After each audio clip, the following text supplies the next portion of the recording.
So yeah, why don't we continue the conversation we had earlier? So I can put this online to show everybody. Um, we were talking about we had started talking about social media and its effect on people's ability to on basically independent artists' ability to publicize their work and to get people to view their work. Um, and I guess the gist of what we were talking about earlier was how how the music industry used to work was people would if you wanted to if you had a song that you thought people would like, you had to find a representative and had to go through basically the corporate Right. music world. Exactly. Yeah. So you used to, whether it was whether it was music or a video clip, somebody had to pre-digest it and approve it first. Like Procter and Gamble and NBC, and I don't know who all the big guys are that were deciding what we were seeing. But now everybody gets to see everybody.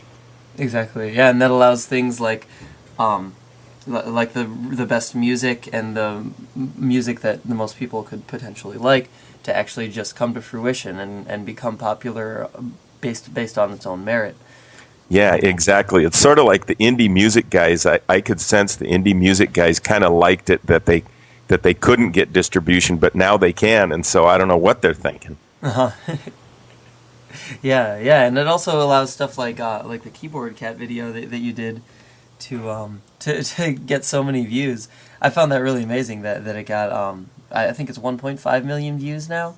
Well, yeah, just on my YouTube, but it's on countless others, hundreds. So it's like Oh, in really? the many many million. I could never believe it, but she was a good cat, so I'm not surprised people like her. It just gives her a chance to get to more people. Yeah, which is awesome. Were you when you made that video, did you do it with the idea that it would spread like that in mind, or did you just do it as like a fun, goofy thing?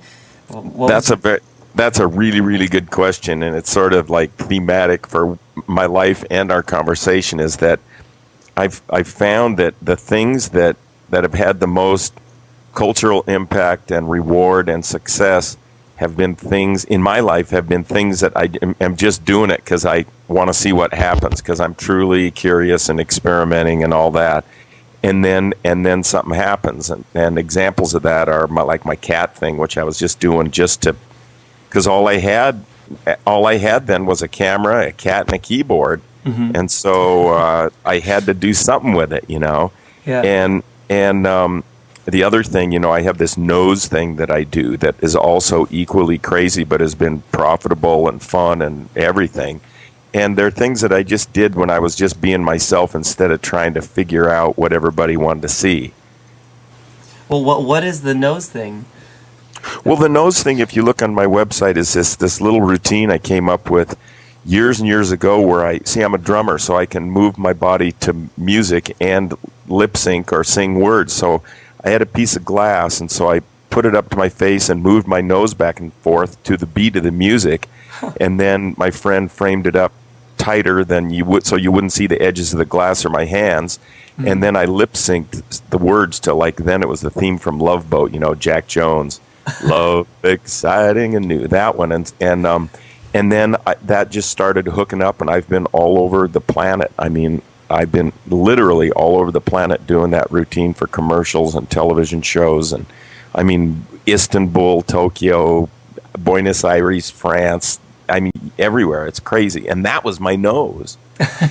That's amazing. And so you put it out on YouTube, and people like picked it up and started spreading it around, and then and then corporate entities found it and thought it would be great to hook up with that concept. Well, on the nose thing, no, because that was before the internet, and Oh. so strangely enough, how that happened, it is bizarre. Is that me and a friend entered a video we made in a funny video contest at a local TV station, and this was way before funny videos were popular, and so we won first place, and later on we found out we were the only entry, but anyway, we did win, and then one of the things you That's won awesome. was you got some pie, and they said they'd send your clip to a Hollywood producer. So we joked about quitting our day jobs and all that. But then I got a call from the producer, and I ended up like getting jobs in LA and London, and then it just sort of spread from there. But Wow. yeah, just from entering a contest that we were the only guys to enter. And so the lesson again is just do what you feel like doing and stop trying to plan junk so much. And the internet helps you be able to do that. So you can just slam something together, put it online, and you're done. Yeah, that's awesome. So what I'm curious, like when you got sent to like LA and all these places to record this nose video thing, well, what was it used for then?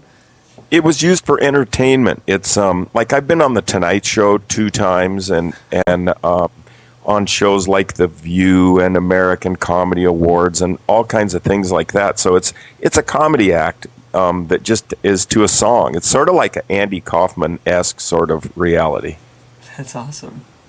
I'm definitely gonna check that out right after we get off this call. It sounds Yeah, awesome. you'll like it. If you like the cat, you'll really. And they're both examples of me sort of doing moving things to music that are not right, but they do match the beat of the music because I'm a drummer. That's cool. That's cool. Do you play drums in a band? Yeah. Well, and you can see online there. The band I was in the most years was Trailer Park Girls, but now I quit that and I'm just doing my own thing called Fondue, which is just me and my kid and my wife sometimes, and then just lots of garage band and other stuff. And you can see that on my website too in the performance arts section there. Awesome. I'll definitely check that out. So, one thing I'm curious about the Keyboard Cat video that got so much publicity. I see that when you go onto Google, you can see the advertisements on it. Is that are you able to effectively monetize stuff like that? Well, yeah, on YouTube, here's the thing. If you go on YouTube, you'll find clips all over the place that really don't even have much traffic, but they're monetized that way. And it's the rules are always changing. How they do that is really kind of finding its way in the marketplace. It's not like on TV where you buy so many spots and you pick the shows, and it's a whole different deal. It places the ads from search words and keywords and stuff. It's really amazing. But first, you have to have pretty good traffic on your website and have original material on there, not just lifts from, the Beverly Hillbillies or something. It's got to be your material. And be getting some pretty good traffic. Then you become a YouTube partner, which means you just got to fill out a bunch of screens and junk. And then they consider you. And if they qualify you, then you get 1/1,000,000th of a cent or something every time somebody looks at one of those. But it's something. It's where advertising is going. That's good. That's very interesting. So the current video that you have up there that has like 1.5 million hits on it so far, could you give me like a ballpark range of what that sort of video could bring in? Well, on a monthly basis, they do stuff on a monthly basis. I would think that you